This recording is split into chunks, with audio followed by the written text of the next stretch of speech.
The mummified giant finger of Egypt. Did giants really once roam the earth? Well, it seems so. In March of 2012, a piece of sensational news was published by the German edition of Bild, which stated that the remains of a giant were found on the territory of Egypt. It was a mummified finger of a creature that resembles a human, but far exceeds a human size of today. The Egyptian giant finger reaches 38 centimeters in length. Did giants really exist in ancient Egypt?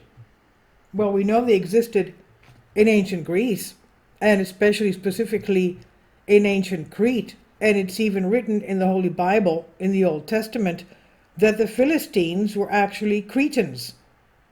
And we know one of the Philistines, a very famous one, is Goliath and his brothers.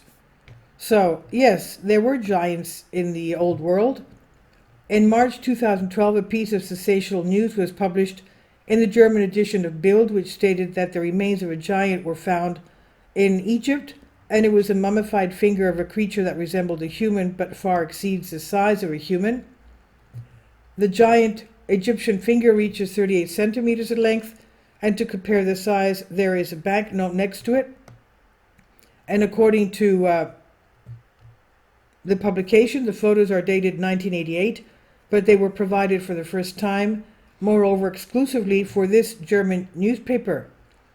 These photos were taken by a Swiss entrepreneur and a passionate admirer of history of ancient Egypt, Gregor Spoeri, and according to him, in 1988, one of the private suppliers in Egypt promised to organize a meeting with the robber of ancient burials.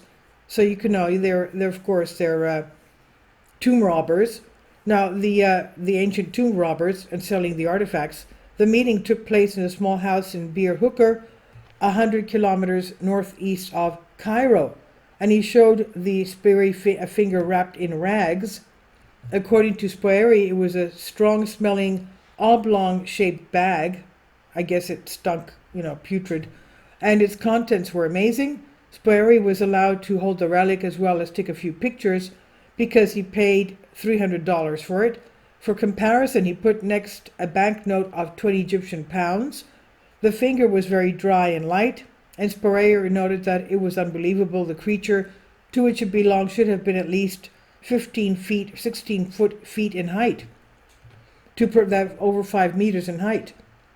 To prove the authenticity, the tomb robber raider showed a photo of an X-ray of the mummified finger in the 1960s. The certificate of authenticity of the find was of that same age. Spoeri asked him to sell the relic, but the burglar refused, saying that its value was very important to his family, and to say it was his family treasure. Therefore, Spoeri had to fly out of Egypt with nothing but the images. Later, Spoeri showed these pictures to representatives of various museums, but they only waved him off. According to him, they all said that the finger does not fit into modern theories. In 2009, Spoeri visited Bir Hooker again to find that giant mummy finger again, but he was unable to find the tomb raider, and all this time Spoeri enthusiastically studied information about ancient giants. And did the giants really live in Egypt? In 79 AD, the Roman historian Josephus Flavius wrote that the last of the race of giants did live in the 13th century BC, during the reign of King Joshua. He further wrote that Joshua, of course, was the prophet that took the reign, leading the 12 tribes of Israel after Moses. So he further wrote that they had huge bodies and their faces were so unlike ordinary humans that it was amazing to look at them, and it was scary to listen to their loud voice, which was like a lion roar. And this again is all in the book of Exodus of the Israeli tribes into the promised land, where they found the huge giants, and that the normal men were like insects in their eyes. Now, the Egyptian finger inspired Spoeri to write a book. The find had a great impact on Spoeri. In 2008, he quit his job and began writing a book about giants, and soon he published the book titled Lost God, Day of Judgment. It's a mystical, historical thriller based on Spoeri's fantasies. He notes that he did not specifically write about the find in a scientific style, giving readers the opportunity to decide for themselves what to think about it. Is it true that in the distant past giants once lived on Earth? Though scientists have always pioneered that human-like beings who grew to 20 feet or more in the stuff of fiction, and even far in the past there is no evidence hominins ever got much taller than we are today, some enigmatic discoveries raise a big question against it. Strange findings prevail all over conversational understandings. The New York giants? In 1871, an archaeological dig at Native American burial ground unearthed 200 giant skeletons, some measuring up to 9 feet tall.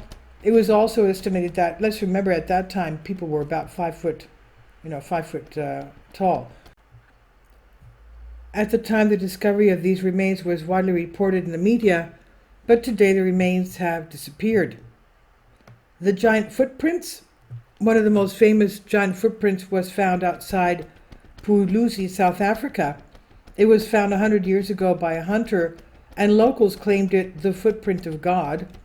The print is 1.2 meters long, and if the rest of the body was sized in proportion to the foot, the giant that made it would stand between 24 and 27 feet tall. It's estimated that the print could be anywhere from 200 million to 3 billion years old. Can you imagine?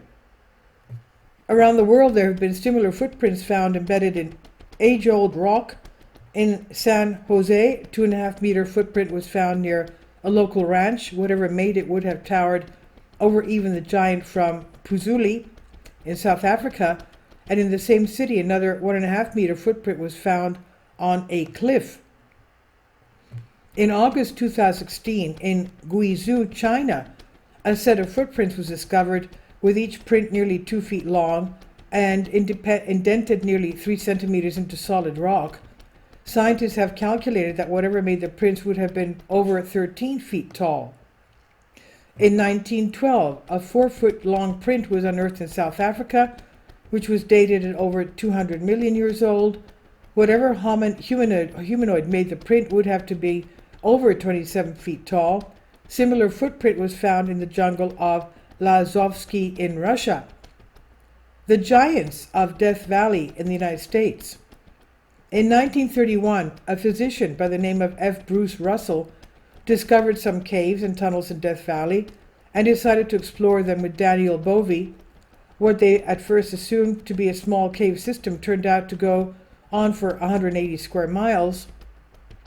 One of the first things they discovered was some kind of ritual or religious hall covered in strange hieroglyphs, but stranger still was the discovery of 9-foot-tall humanoid skeletons.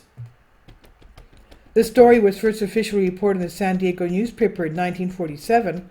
The remains were mummified and were estimated to be around 80,000 years old. However, the story quickly faded away along with the giants' remains. They were whisked away. The Wisconsin giants.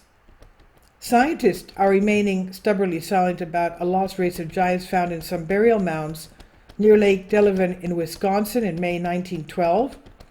As reported in the New York Times 4th of May 1912 issue, the 18 skeletons found by the Pearson's brothers exhibited several strange and freakish features. Their heights ranged from 7.6 feet to 10 feet tall, and their skulls are much larger than those of any humans that inhabit America today.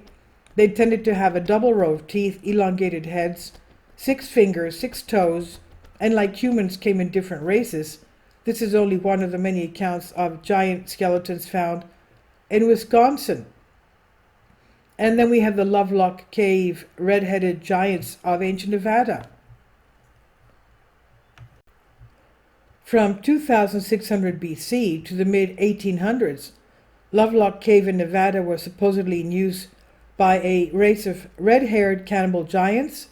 In 1911, James Hart and David Pugh got the rights to dig and sell the bat guano that was in the caves, which was used to make gunpowder in those days. From Lovelock Cave, they had gone only a few feet into the cave when they found the body of a 6-inch tall man. His body was mummified and his hair distinctly red. They discovered many other normal-sized mummies, but A few were 8 to 10 feet tall. There were also many giant-sized handprints embedded in the cave walls. So, what can we conclude from this? It's clear that Egyptian giant finger has no ground except for the photos and claims put forth by Gregor Spoeri. However, there are so many other accounts conveying the discovery of remains of ancient giants. With all of these stories, the questions that remain are, where are they now? Where is their factual historical base? Why the historians who try to dig up the forbidden archaeology are called pseudo-historians? We should bear in mind why society once put Galileo into such group of pseudo-wise people. Are we completely right about our knowledge of ancient history? Now, I think there's still a lot that we have to learn. And this is by Unhail Ancient Mysteries on Collective Spark. Please leave your comments, and thank you for your support. Finally, support my Patreon account. The daily posts are 5 videos daily, and they are totally different from what I have on my YouTube channel. Thank you so much for your support and that you find all my content so interesting. You'll find the Patreon account details in the description box below.